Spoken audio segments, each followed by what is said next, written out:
Commander Nicole Hayes destroyed 17 patients' lives through deliberate negligence, killed 3 through intentional medical errors, and sexually assaulted 2 colleagues under the cover of her authority. She was convicted, sentenced to life in military prison, stripped of all rank and benefits, labeled a predator and a murderer, and she deserved every second of it. This isn't a story about a flawed person making mistakes. This isn't about system failure or impossible circumstances or tragic misunderstanding. This is a story about a genuinely evil person who used her position to harm vulnerable people for her own gratification. Nicole Hayes was a monster in scrubs, and when she was finally caught and destroyed, it was justice served. Not tragedy, not ambiguity, just a predator finally stopped. Some people deserve what happens to them. Nicole was one of them. Nicole had been a Navy nurse for 23 years, 15 of those at Naval Hospital Okinawa, respected senior, trusted with the most vulnerable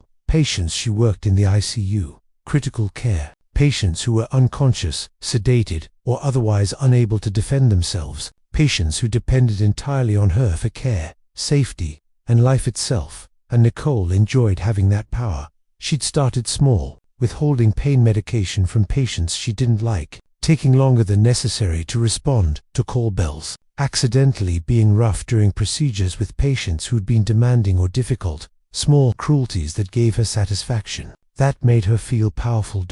Over the years, the cruelties escalated, because that's what happens with predators. They need increasing levels of harm to get the same satisfaction. She started deliberately causing pain during procedures, inserting IVs wrong, forgetting to lubricate catheters, positioning patients in ways she knew would cause pressure injuries. Then she moved to withholding critical care. Patients who needed repositioning to prevent complications Nicole would forget for hours. Patients whose ventilator alarms needed immediate attention Nicole would silence them and not respond. Patients who needed medication at specific times, Nicole would delay or skip doses. Some patients suffered complications, some developed preventable conditions, some died, and Nicole felt nothing but satisfaction at having that level of control over life and death.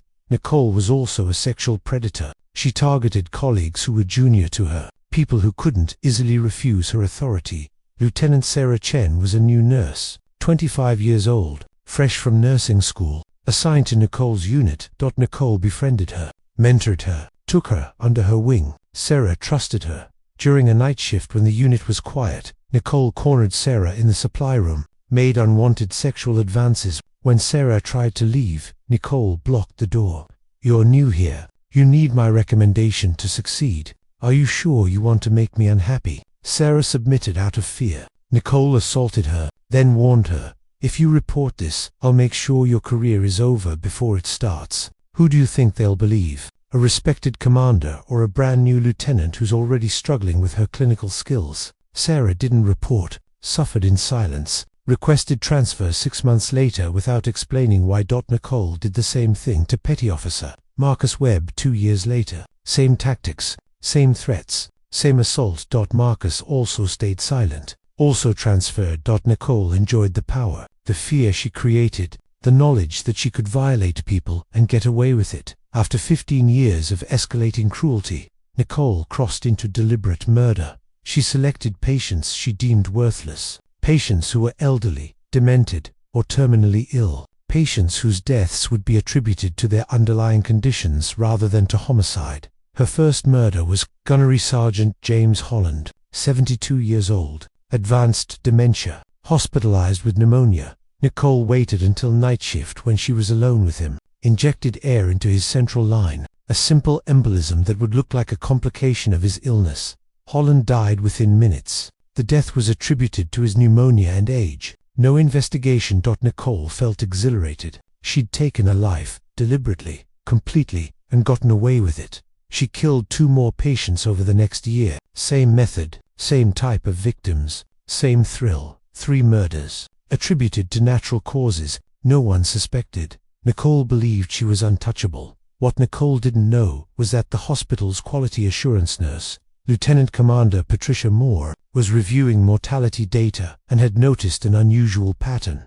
Nicole's patients had significantly higher mortality rates than other ICU nurses, higher complication rates, higher rates of preventable conditions, more pooled detailed records, found that 17 patients under Nicole's care had suffered complications that shouldn't have occurred, missed medications, delayed interventions, positioning injuries that suggested neglect, and 3 patients had died unexpectedly, all elderly or debilitated, all during Nicole's shifts, all with rapid deterioration that seemed inconsistent with their baseline conditions. Moore couldn't prove anything, but the pattern was concerning enough to report. She went to the hospital commander. "Sir, I've identified a significant quality issue with Commander Hayes. Her patients have worse outcomes than expected. I think we need to investigate." The commander reviewed Moore's data, agreed it was concerning, ordered a comprehensive review of Nicole's clinical practice. Nicole heard about the investigation and felt the first flicker of fear, but she'd covered her tracks. The murders looked natural. The neglect looked like unfortunate complications. The sexual assaults had never been reported. She believed she'd get away with it. The clinical review found evidence of negligence, missed medications, delayed responses to patient needs, care that fell below acceptable standards, but the investigators couldn't find evidence of deliberate harm, just a pattern of substandard care that might be attributed to burnout or incompetence rather than malice. They were preparing to recommend administrative action counseling, retraining, closer supervision when something unexpected happened. Sarah Chen, who'd transferred to a different hospital 3 years earlier, heard about the investigation into Nicole. Read about it in the Navy Medical Community newsletter. Sarah had been in therapy for 3 years, working through the trauma of Nicole's assault. Her therapist had encouraged her to report. Sarah had refused, afraid of retaliation. But now, knowing Nicole was under investigation, Sarah found courage. She filed a formal complaint, detailed the sexual assault, described Nicole's threats, provided the date, time, and location. Marcus Webb saw Sarah's complaint, realized he wasn't alone, filed his own complaint describing the identical pattern of assault and threats. The investigation shifted from clinical negligence to criminal conduct. NCIS interviewed Nicole about the sexual assault allegations. "Commander Hayes, 2 separate complainants have alleged you sexually assaulted them during your time at Okinawa. What's your response?" "That's absurd. I've never assaulted anyone. These are clearly false allegations from disgruntled former staff members trying to damage my reputation." The allegations are remarkably similar. Both describe the same pattern of grooming, isolation, and threats, because they coordinated their stories. This is obviously retaliation for something. Nicole maintained her composure. "I'm a respected senior officer. These accusations are insulting and unfounded." The investigators noted her confidence, her complete lack of concern, her immediate pivot to attacking the accusers. Then they started asking about patient care. "Commander, can you explain why your patients have significantly higher mortality and complication rates than your colleagues?" "I work with the sickest patients. I take the most difficult cases. Of course, my outcomes are worse. The patient assignment data doesn't support that. You're assigned patients at the same acuity level as other nurses, yet your patients die more frequently. That's statistical noise. Correlation isn't causation.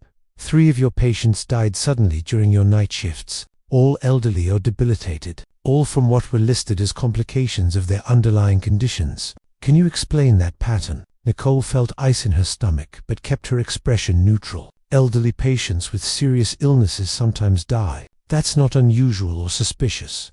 It is when the pattern only occurs with one specific nurse."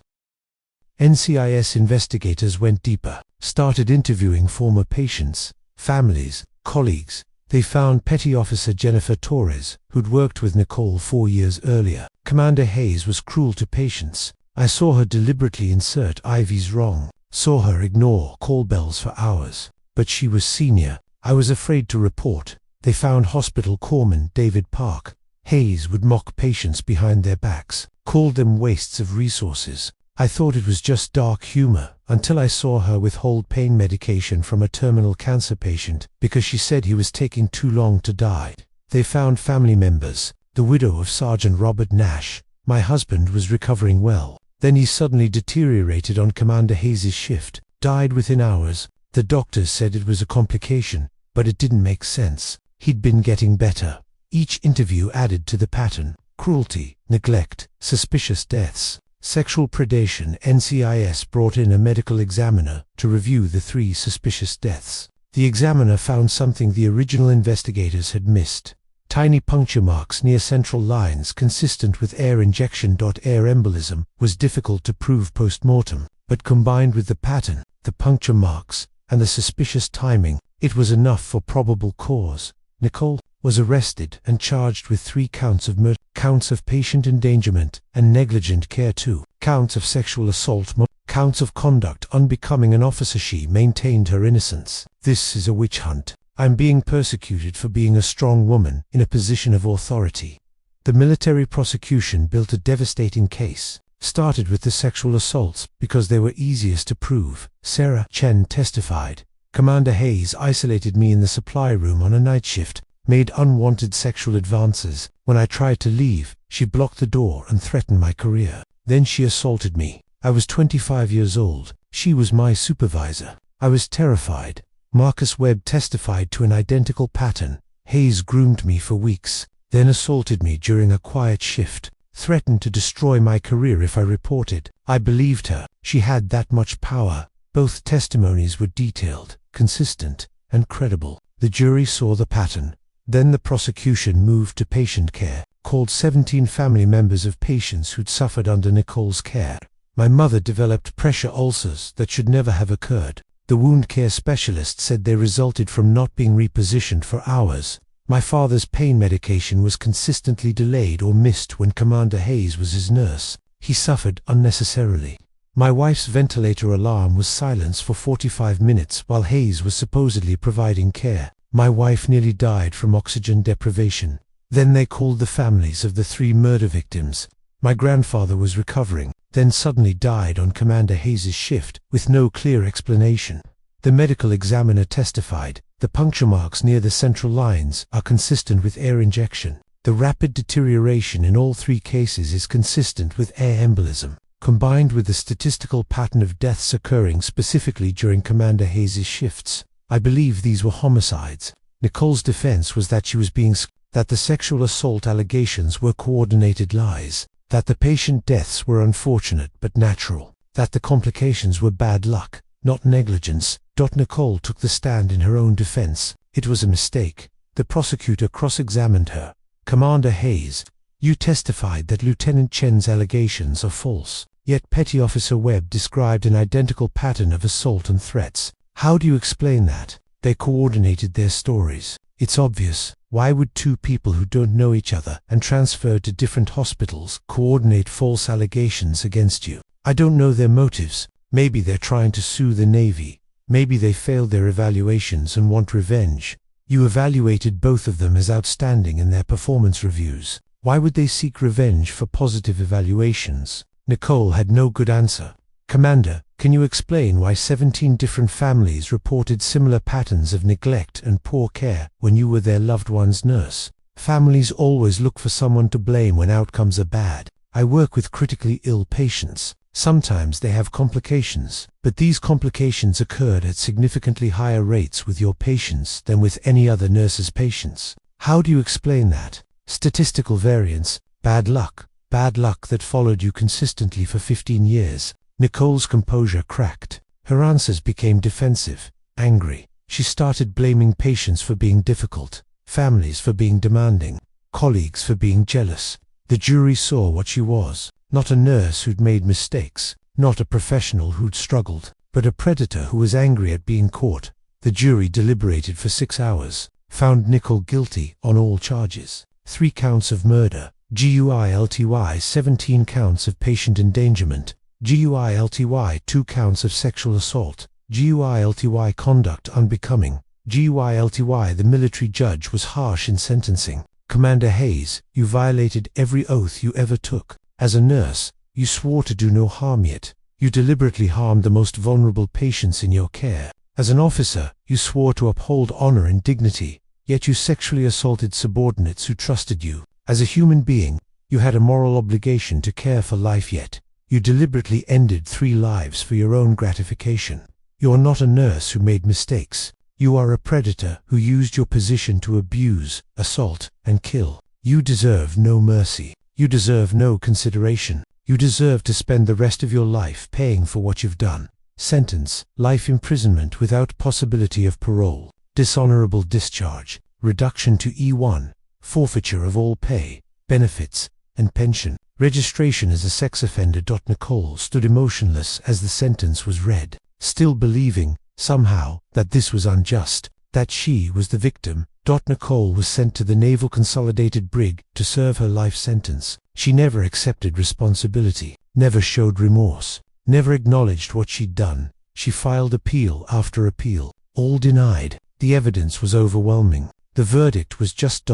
Other inmates learned what she'd done: sexual assault of colleagues, murder of vulnerable patients. She became a pariah even in prison. Prison staff watched her carefully, kept her away from any position where she might have power over others, because predators don't stop being predators just because they're imprisoned. Nicole spent her days writing manifestos about how she'd been wrongly convicted, how the sexual assault allegations were lies, how the patient deaths were natural, how she was being persecuted. No one believed her, not even other inmates. Sarah Chen rebuilt her life slowly. Testified against Nicole was terrifying but cathartic. For 3 years I believed she'd destroyed me, that I was weak for not fighting back. Seeing her convicted helped me understand I wasn't weak. She was a predator. The guilt wasn't mine to carry. Sarah became a victim advocate, helped other sexual assault survivors navigate reporting and prosecution. Nicole took a lot from me, but she didn't take everything. I survived her. I'm stronger because I faced her in court. Marcus Webb also found healing in Nicole's conviction. I was a Marine. I thought I should have been able to stop her. I carried shame for years. Testifying helped me see predators are skilled at manipulation. Being victimized doesn't make you weak. The families of Nicole's murder victims found some closure. My grandfather was killed by someone who was supposed to care for him. That will always hurt. But knowing she'd die in prison means he got justice. That matters. The 17 families of patients Nicole had harmed through neglect saw some vindication. My mother suffered because Nicole enjoyed making people suffer. That's evil. I'm glad evil was punished. None of them forgave Nicole. None of them felt sympathy for her. They'd all lost someone or suffered themselves because of her deliberate cruelty. She deserved what happened to her. They all agreed on that. Nicole was 58 years old, had been in prison for 15 years, would remain there until she died. She still maintained her innocence, still filed appeals, still believed she was wrongly convicted. A journalist contacted her for an interview about wrongful convictions. Nicole agreed, thinking finally someone would tell her side. The journalist asked, "Commander Hayes, 3 separate investigations, 17 witnesses, forensic evidence, and a military jury all concluded you were guilty. Do you ever question whether you might actually have done what you were convicted of?" "Never. I know I'm innocent." This was a conspiracy to destroy a strong woman who threatened the old boys network. 2 victims testified you sexually assaulted them with identical patterns. How do you explain that? They lied, obviously. 17 families testified about neglect and harm. Were they all lying to? They were grieving and looking for someone to blame. I was convenient. What about the medical examiner's testimony about puncture marks consistent with air injection near your 3 deceased patients' central lines? Fabricated evidence. The investigation was corrupt from the start. The journalist published the interview with the title, "No Remorse, Life Inside the Mind of a Convicted Murderer Who Still Claims Innocence." The article didn't portray Nicole sympathetically. It portrayed her as exactly what she was, a predator, who would never accept responsibility for the harm she'd caused. Nicole developed cancer, treatable but aggressive, faced years of difficult treatment while incarcerated. She experienced what her patients had experienced, being vulnerable, dependent on medical staff, unable to control her own care. The prison medical staff treated her professionally, gave her the care she'd denied her own patients. The irony wasn't lost on anyone. Nicole demanded special treatment, complained constantly, threatened lawsuits, exhibited the same entitlement she'd shown throughout her career. "I'm a trained nurse. I know I should be getting better care than this. You're punishing me because of my conviction." The prison doctor was patient. "Commander Hayes, you're receiving the same standard of care as every other inmate. The same care you should have provided to your patients. I did provide good care. I was falsely convicted, even facing death, even experiencing vulnerability herself." Nicole learned nothing, felt nothing, acknowledged nothing. She died 6 years later of complications from her cancer. Age 64, 26 years into what would have been a life sentence, she died still insisting she was innocent, still believing she was the victim, still showing no remorse for the 3 people she'd murdered, the 17 she'd harmed, or the 2 she'd sexually assaulted. Nicole Hayes' death was noted in Navy records. Her obituary in the Navy Times was brief. Former Commander Nicole Hayes, dishonorably discharged and convicted of murder, patient endangerment, and sexual assault, died in custody at age 64. No funeral, no memorial, no mourners. The families of her victims felt relief, not grief. She can't hurt anyone anymore. That's all that matters. Sarah Chen said, "I don't celebrate anyone's death, but I'm relieved she's gone. The world is safer without her." The hospital where Nicole had worked for 15 years held a quiet ceremony honoring her victims. "We failed to stop Commander Hayes earlier. We failed to protect those she harmed. We acknowledge that failure and commit to ensuring it never happens again." Systemic changes were implemented. Better oversight of mortality and complication patterns, mandatory reporting systems for sexual harassment and assault, protection for whistleblowers who report concerning patterns, changes that came too late for Nicole's victims, but might prevent future victims. Nicole Hayes' legacy was clear. She was a predator who used her position to harm vulnerable people. She was caught, she was convicted, she was punished, and she deserved every second of it. Not every story needs moral ambiguity. Not every conviction is a tragedy. Not every prisoner deserves sympathy. Sometimes a monster is just a monster, and justice is just justice. Nicole Hayes was a monster. Justice was served. End of story.